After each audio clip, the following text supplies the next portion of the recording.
We interrupt this program for a special news bulletin. Throws toward the corner of the end zone. It is intercepted! Intercepted! The Ducks have the ball! To the end zone! Touchdown, Oregon! Mariota dives! Touchdown! They hand it off straight out! C.J. Burdell wins the game for Oregon! Inside the 10! A hat-trick, a touchdown from Justin Herbert! Howard's going to run for it. Time runs out, and that'll do it! Welcome to the Big Ten, Oregon! They storm the field at Upson! Before we get started, I want to remind everyone that this film room is presented by the Ducks Rising Collective. Ducks Rising is an organization for Oregon fans to support student athletes. If you're not a member yet, go to our site, ducksrising.com, and sign up. Membership grants you access to the Ducks Rising podcast network and exclusive content from student athletes, recruits, and alumni.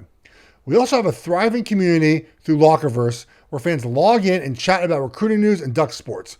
Most of all, your membership will directly support Oregon athletes and help our team compete. As a reminder, once Oregon gets to conference play, the film room will be for Ducks Rising subscribers only. As a reminder, once Oregon gets to conference play, the film room will be for Ducks Rising subscribers only. So you can go to ducksrising.com and sign up to become a member. You can buy in for as little as $10 a month, and 97% of your proceeds go directly to the athletes in Eugene. Again, go over to ducksrising.com today and help support the program. All right, guys, let's watch some pressures here from Oregon against Washington and or I believe Illinois, but these are some fun things that Oregon does to confuse the opponents. You're going to see here a two-high shell, right? So two safeties, okay? And a lot of times that indicates very little pressure because there's less guys in the box, right? So this is sort of the box, right? With two high, there's less guys, right? One safety's back here instead of being down here. And that means you typically have less guys in the box. If you bring pressure, that means you have even sort of less guys over the middle of the field. So good disguise here by Oregon is what they're going to do is they're going to bring the corner from here, and this guy's going to come over the top here, and they're going to bring the linebacker late over here. Now, from offensive line perspective, and this is the reason why these pressures work a lot of times, is we have assignments, correct?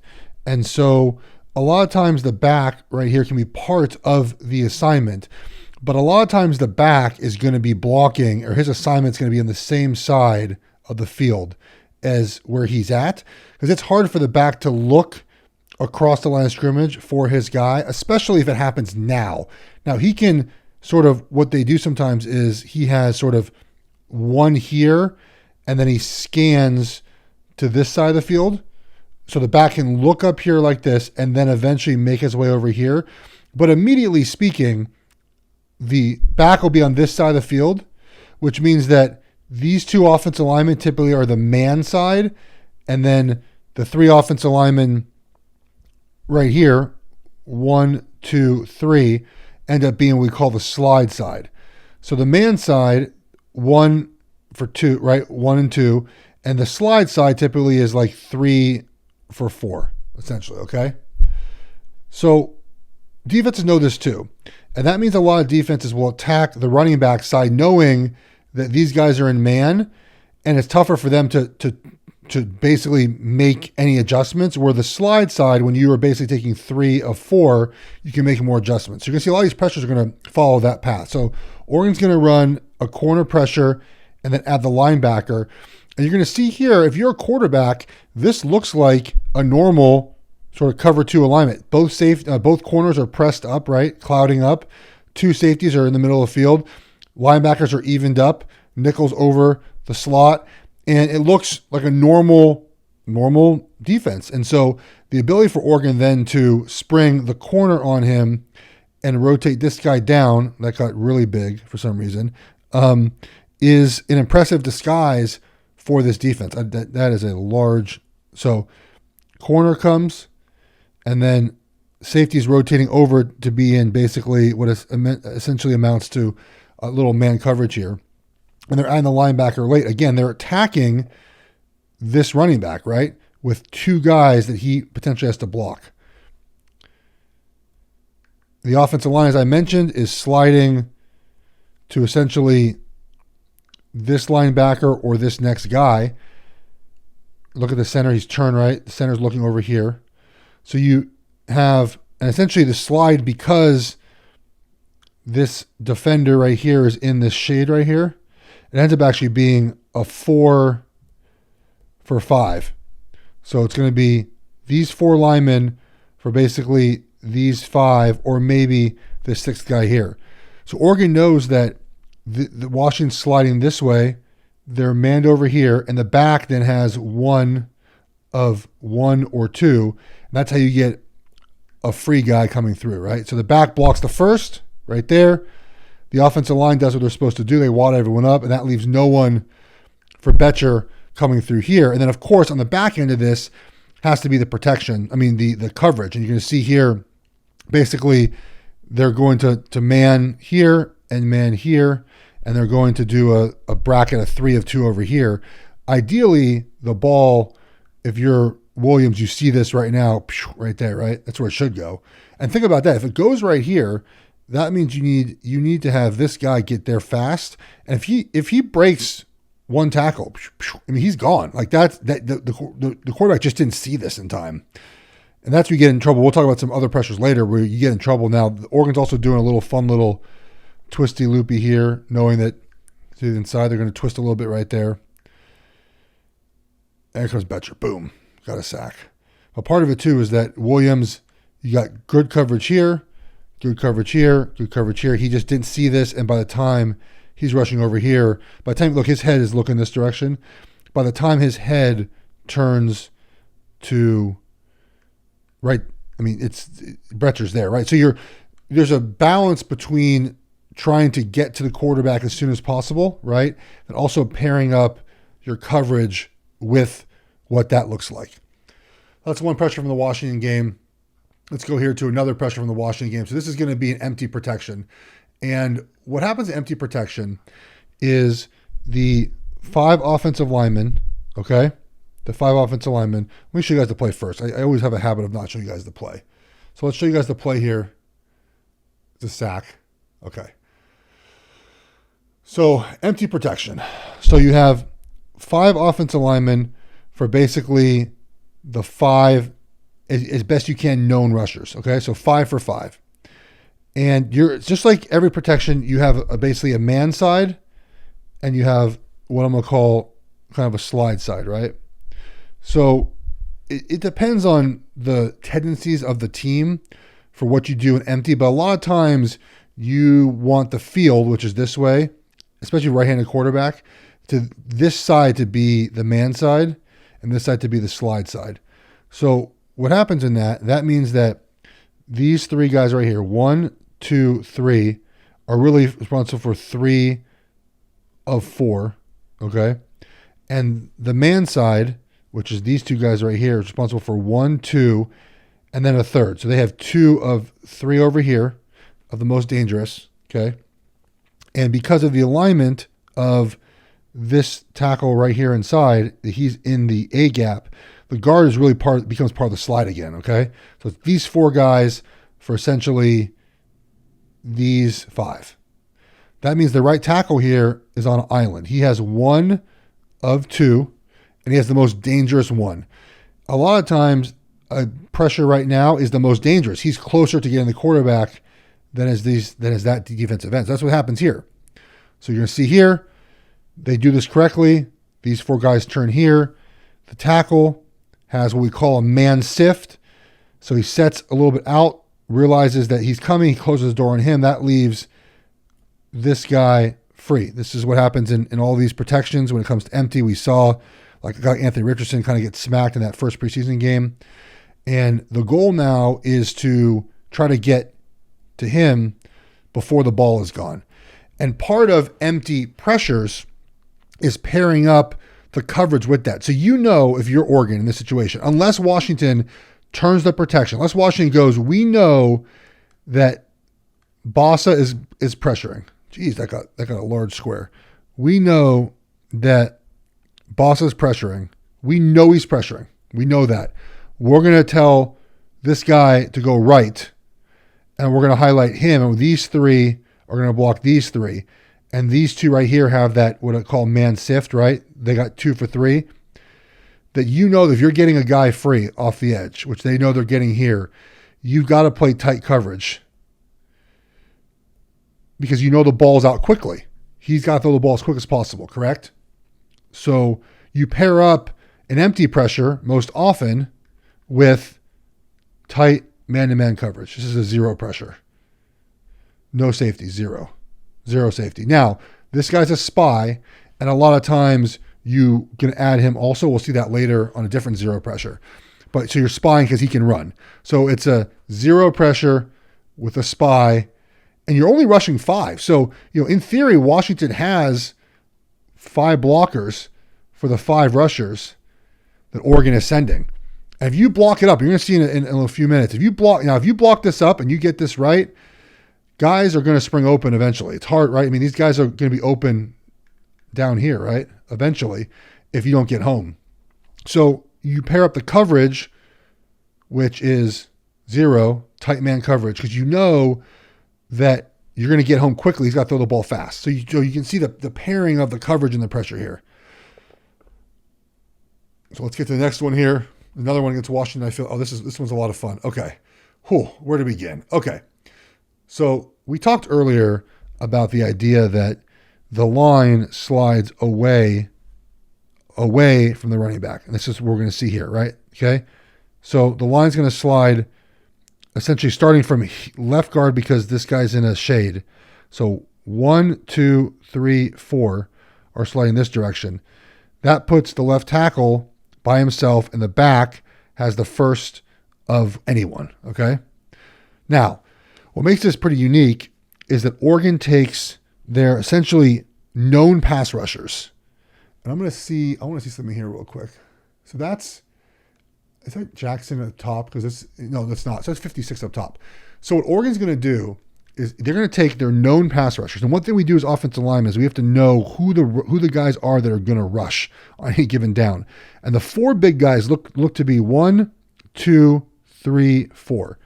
So you have 1, 2, 3, 4 for those 4 big guys. That's how you pair it up.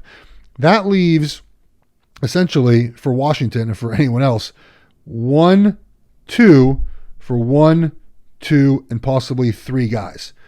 So you have if you want to bring everyone here, you have an advantage. And you can see here that it looks again like they're running some sort of man 0 pressure, like a man coverage type of situation. And one of these 3 guys would have him in coverage. Now, if you send these guys, often the back can't get out into what he's doing. Okay, starting from that premise, because you're going to see here that they're going to only rush, essentially, they're rushing 4. 1, 2, 3, 4. He is coming late when the back goes to block. It's called a dog, essentially a dog blitzer. He's coming, he's an adder, he's adding on when this guy goes to block 3.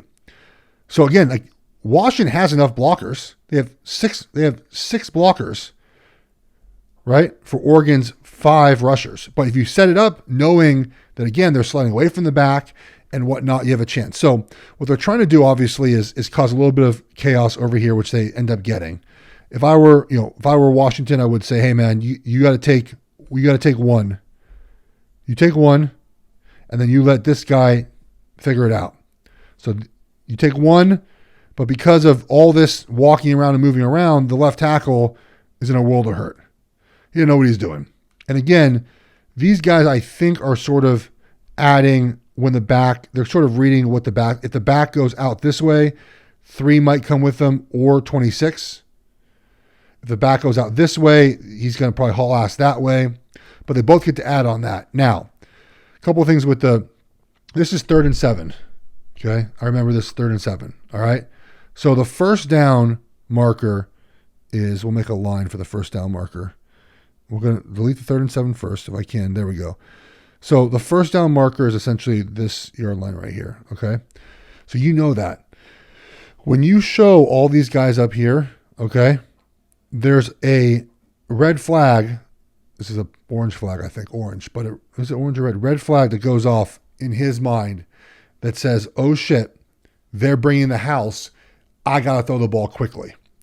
And a lot of times when you think that way, I'll put that line back up here. When you see this type of pressure, throw quickly means something right here, right? Because this is the first down marker. So you think throw quickly is something in here. And that often will represent itself by maybe a hot throw in here, a tight end, hot this way, some sort of crossing route like this, if it's man coverage, something to get someone to pop free in this middle here. So what you do, if you're a defense, is you drop out two guys like this to try to pick off the underneath throw. You can see right here, I mean, this guy is in a weird spot. I think he's supposed to, my guess is it's supposed to be this. That's my guess of what's supposed to happen. I think they're supposed to do this. And it doesn't work that way because he gets tripped up. You're going to see here, this guy right here sort of has a fumble. And he's like, oh. I mean, maybe it's an option route. Maybe it's a whip this way and he's coming in like that. That's certainly possible. But you can see here that if these guys are ready to, if they weren't here, if these guys rushed, Williams would probably just get up and hit this guy right here and run and go. But pop these guys out. Oh, nowhere to throw immediately. Now, the hard part about all this is if you don't get home, you end up with a lot of man coverage. And this guy actually is on him right here. These two are not in man coverage. These guys are not in man coverage. That you end up getting a longer play and you make a play right there. So you see like that and I think this is 5, right? He sees this coming. He's trying to get down there. He thinks he knows they're running a crossing route, a drag route. So he's starting to dive down in there, but then he then stumbles and pops back out. So you can see here again, man coverage here, play a ton of man coverage here, and then man coverage here. These two guys are spying essentially, right, on the quarterback. So when when you don't get home, which they don't get home, you fast quarterback, you buy yourself time, and you make a play. So that's the risk when you bring pressure is you don't get home fast enough and you have a play like this. All right. This podcast is sponsored by Backer. Backer is a new outerwear company founded by an Oregon alum, combining high-performance materials from the outdoor industry with a sleek Oregon look. I encourage all Duck fans to check out their amazing Oregon jackets, hoodies, hats, and more at Backer. That's BCKR.com. Use the code RISINGFREE for free expedited shipping. Again, that's RISINGFREE. With that code, 10% of all orders will go back to Ducks Rising. Check out Backer today. Illinois, a lot happening here. Okay. I think this was a second down. But the sort of the same concept here, right? Where you have a back on this side. Again, so this side is going to be typically the man side. This side here is going to be the slide side. Okay. So that means you have 2 for 2 right here and 3 for 4 on this side. So split this in half, right? Okay. Oregon has a 0 nose right here, so it's sort of maybe hard to tell if that actually, if the center's sliding left. But the way that they're doing this over here, this is a set for a slide. These guys, you can see they're sort of parallel shoulders because they know that if anything happens this way, they have to switch this off. If this happens here or that, they know that they have some inside help. Okay, nonetheless. So you're going to see Oregon again is attacking the back. Because if you bring 2, they can't block both of them. So what Oregon does here, it's kind of fun. They're actually technically bringing enough for this to happen. They have to actually bring, 3. They have to bring 4 guys on this side to make it happen. Because 1, 2, 3, and a 4th.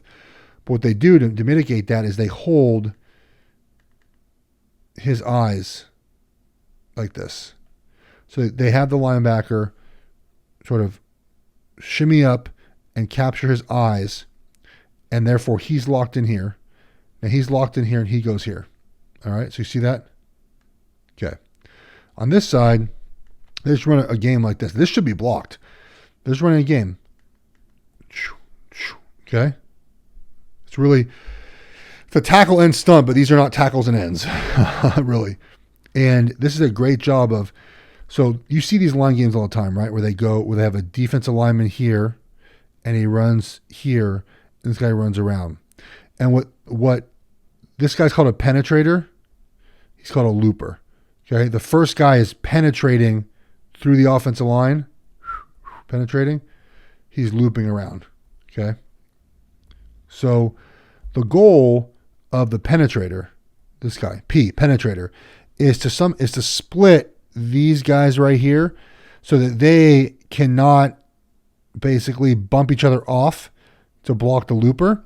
And the way you do that is you try to get to either the back shoulder of this guy or the back shoulder of this guy right here. If you can get your hands on the backside of either of these guys, they're done.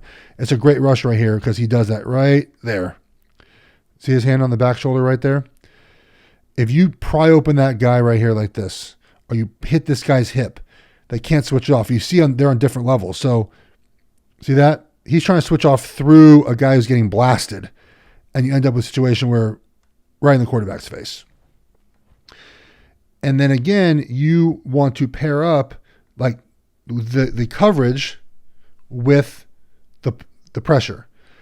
So you can see here, now they're gonna cross these guys like this, but the idea is the same. They're playing sort of a too high brackety coverage, right? So they're good job recognition here of he's passing this off. I got the underneath defender, underneath offensive guy, you have the over top offensive guy, and this guy has right there. So you end up having sort of this zone covered, and this zone covered, even though it's kind of a hybrid coverage. And you can see here, he would like to throw the ball now.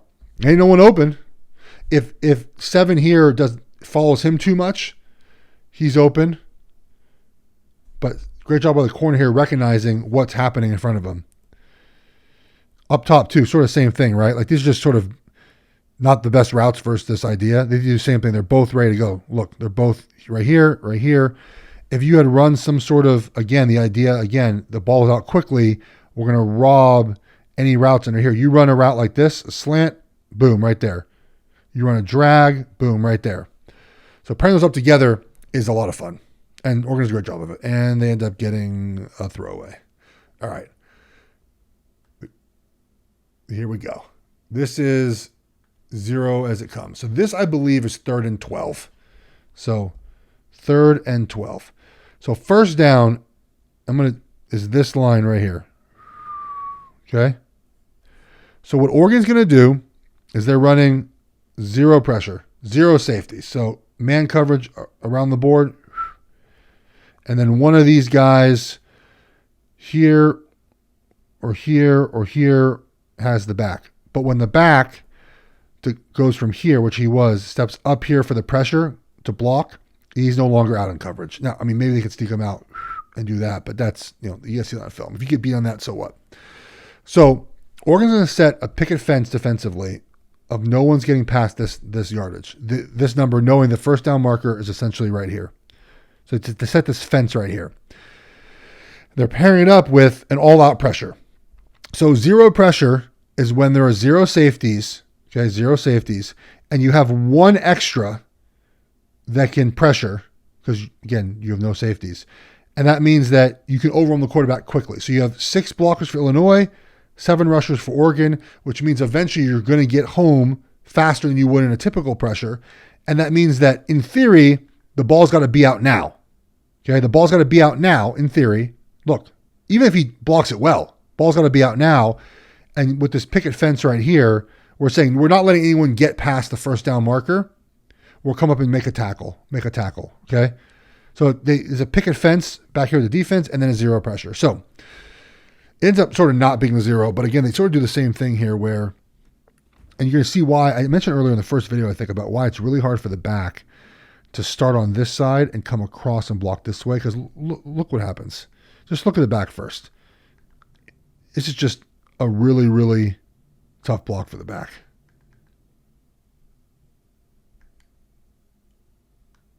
Okay. So what Oregon's doing essentially is they're running 1, 2, 2.5, 3, 4, 5, and 6. Again, Illinois has 6 blockers. They have enough for what ends up happening. But we're going to focus in right here again on this sort of technique here. They're going to hold, remember we saw this earlier, they're going to hold the eyes of the offensive lineman before bouncing out, which allows this guy to come free off the end. See? Right here. Right there. Oopsie. I ain't coming. And by that time, look, he's going to try and find work again there. Now, the back is in a tough spot here. It looks like Illinois is basically, they're almost manning this-ish. We talked earlier about the big guys, and you want to block the big guys, right? So you want your 5 O-line to block the 5 D-line or pass rushers. That's what they're doing here. So you see here, big guy, big guy, big guy, big guy. Okay? Now you have to choose what's the left guard going to do now, because we have 1, 2, 3, 4. And then it's easiest for him to block the guy in front of him. You call that a 5-down call. Block the five down guys in front of you. And Bossa, ends up being a known rusher more often than he does. Oregon knows this, right? They know that they're going to probably highlight Bossa. And so we're going to come back out and bring, I believe that's Jackson 26, right?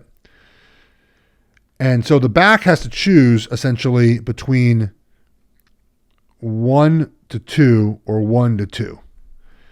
And he is fast. look how fast he is. The back's never going to get there. And even the back does get there, so the back blocks him up. He's free too. And if the ball's thrown now to this guy, tackle, tackle, tackle. So you can see here, it all pairs up together. It's pretty fun. Thanks everyone for tuning into the Ducks Rising Film Room with Geoff Schwartz. Just a reminder that this segment is part of the Ducks Rising Podcast Network, and we encourage all listeners to check out ducksrising.com.